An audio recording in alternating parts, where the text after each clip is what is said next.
بادشاہ فریدون اپنی سلطنت میں ایک شاندار اور انصاف پسند حکمران کے طور پر مشہور تھا، لیکن اس کے دل کا سب سے نرم گوشہ کبوتروں کے لیے تھا۔ بچپن سے ہی وہ ان معصوم و نازک پرندوں کا شیدائی تھا۔ جب بادشاہ بنا تو اس نے اپنے محل کے قریب ایک الگ اور خوبصورت عمارت تعمیر کروائی، جسے سب کبوتر محل کے نام سے جانتے تھے۔ بادشاہ فریدون اکثر اپنی سلطنت کے تھکا دینے والے امور سے فارغ ہو کر یہاں آتا۔ محل میں داخل ہوتے ہی اس کے چہرے کی سختی نرم پڑ جاتی۔ وہ ان کبوتروں کو دانہ ڈالتا، ان کے پر سہلاتا اور ان کی پرواز کو گھنٹوں بیٹھ کر دیکھتا۔ دنیا بھر کے مشہور اور نایاب کبوتر یہاں موجود تھے۔ بادشاہ کے لیے ہر نیا کبوتر ایک خزانہ تھا۔ یہی وجہ تھی کہ تاجر، شکاری اور مسافر دور دراز سے نیا کبوتروں کو لے کر آتے اور بادشاہ انہیں قیمتی تحائف یا سونے کے سکوں کے عوض خرید لیتا۔ ایک دن موسم خوشگوار تھا، آسمان پر ہلکے بادل تیر رہے تھے اور محل کے باغ میں ہوا میں خوشبو گھل رہی تھی۔ ایسے میں شہر کے باہر سے کچھ لوگ نایاب کبوتروں کے ساتھ محل کے دروازے پر آئے۔ ان کے پاس سفید، نیلے اور بھورے کبوتروں کے علاوہ ایک ایسا کبوتر بھی تھا جو پورے محل کی توجہ کا مرکز بن گیا۔ ایک سنہری کبوتر۔ اس سنہری کبوتر کے پروں میں جیسے خالص سونا پگھلا کر بنا گیا ہو۔ اس کی سبز آنکھیں زمرد کی طرح چمکتی تھیں۔ بادشاہ نے جب پہلی بار اس کی آنکھوں میں دیکھا تو یوں محسوس ہوا جیسے وقت تھم گیا ہو۔ ایک عجیب سا سحر اس کی نگاہوں میں تھا۔ بادشاہ نے فوراً مہنگے داموں وہ کبوتر خرید لیا اور نہایت محبت سے اسے کبوتر محل میں چھوڑ دیا۔ لیکن بادشاہ کو یہ علم نہیں تھا کہ یہ سنہری کبوتر محض ایک پرندہ نہیں بلکہ ایک جادوئی راز کا مالک ہے، اور اس کی آمد کبوتر محل کی پرسکون زندگی کو بدلنے والی ہے۔ سنہری کبوتر کی آمد نے کبوتر محل کی رونق میں ایک نیا رنگ بھر دیا تھا۔ محل کے ملازم، درباری اور خود بادشاہ بھی اس کبوتر کے حسن کے دیوانے ہو گئے۔ ہر کوئی آتا، اس کے پروں کو دیکھ کر حیران ہوتا اور اس کی سبز آنکھوں میں جھانکنے کی جرأت کرتا، مگر چند لمحوں بعد یوں لگتا جیسے ذہن دھندلا جائے اور سانس بھاری ہو جائے۔ اس رات بادشاہ خاص طور پر کبوتر محل میں آیا۔ وہ ایک نرم مخملی کرسی پر بیٹھا، سنہری کبوتر کو دانہ ڈال رہا تھا۔ کبوتر اپنی چمکتی گردن موڑ کر کبھی دانہ چگتا اور کبھی بادشاہ کو دیکھ کر ایک ہلکی سی کو کو کی آواز نکالتا۔ یہ لمحے بادشاہ کے دل کو سکون دیتے۔ لیکن اگلی ہی صبح محل میں کوہرام مچ گیا۔ 3 اعلیٰ نسل کے نیا کبوتر غائب تھے۔ ان کبوتروں کی حفاظت کے لیے خاص پنجرے اور خدمتگار مقرر تھے، مگر سب حیران تھے کہ تالے بھی سلامت تھے اور دروازے بھی بند۔ بادشاہ نے فوراً دربار بلایا۔ وزراء، سپہ سالار، محل کے ملازم، سب کو طلب کیا گیا۔ کس نے میری آنکھوں کے تارے چرائے؟ بادشاہ کی گرجدار آواز حال میں گونجی۔ ہر کوئی ہاتھ جوڑ کر قسمیں کھانے لگا کہ اسے کچھ بھی معلوم نہیں۔ شاہی تفتیش کے باوجود کچھ پتہ نہ چلا۔ بادشاہ نے سوچا شاید یہ ایک اتفاق ہے، لیکن اگلے روز پھر صبح وہی ہوا، 3 اور قیمتی کبوتر غائب۔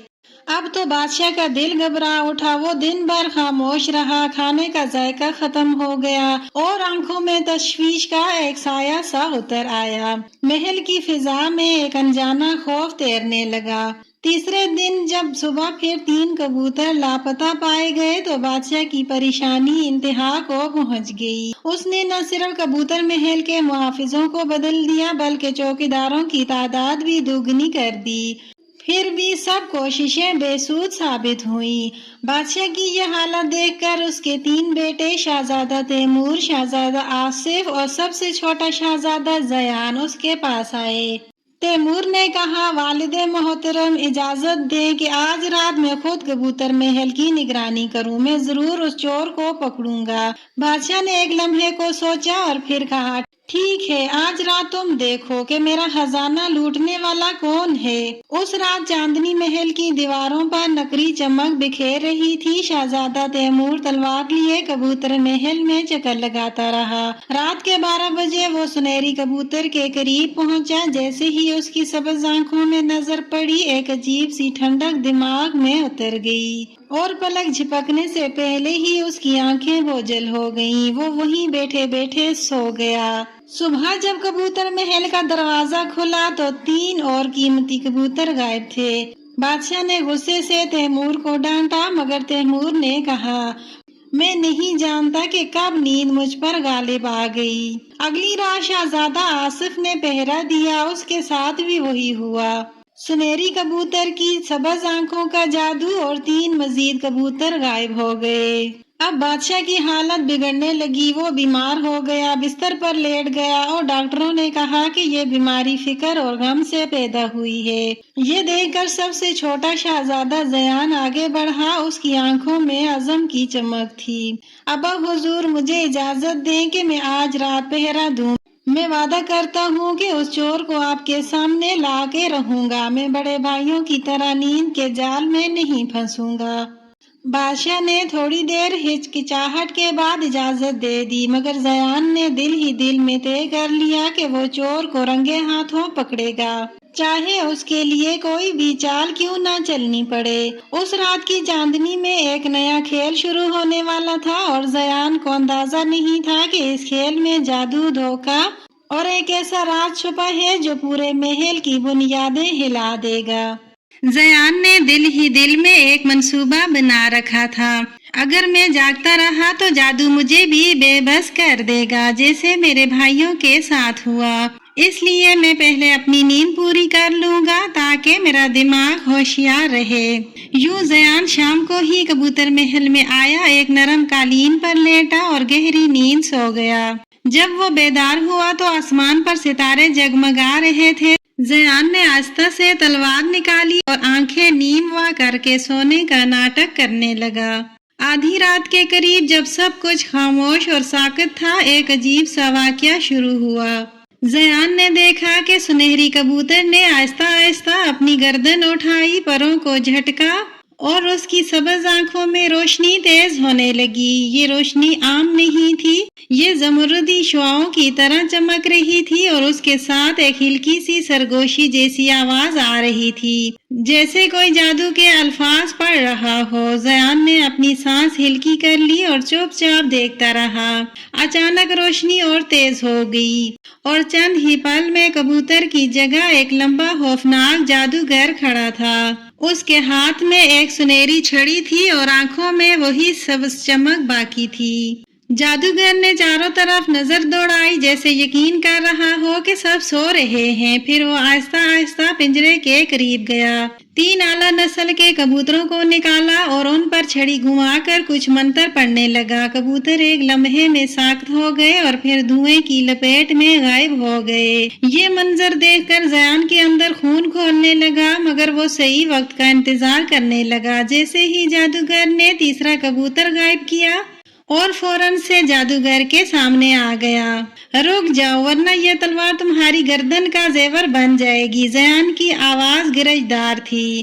جادوگر چونک گیا مگر فوراً سنبھل کر بولا، شہزادے تم جاگ رہے ہو، یہ ممکن نہیں۔ ممکن تو بہت کچھ ہے جادوگر، مگر تمہارے بچ نکلنے کا امکان اب نہیں۔ زیان نے تلوار کی نوک اس کے گلے پر رکھ دی۔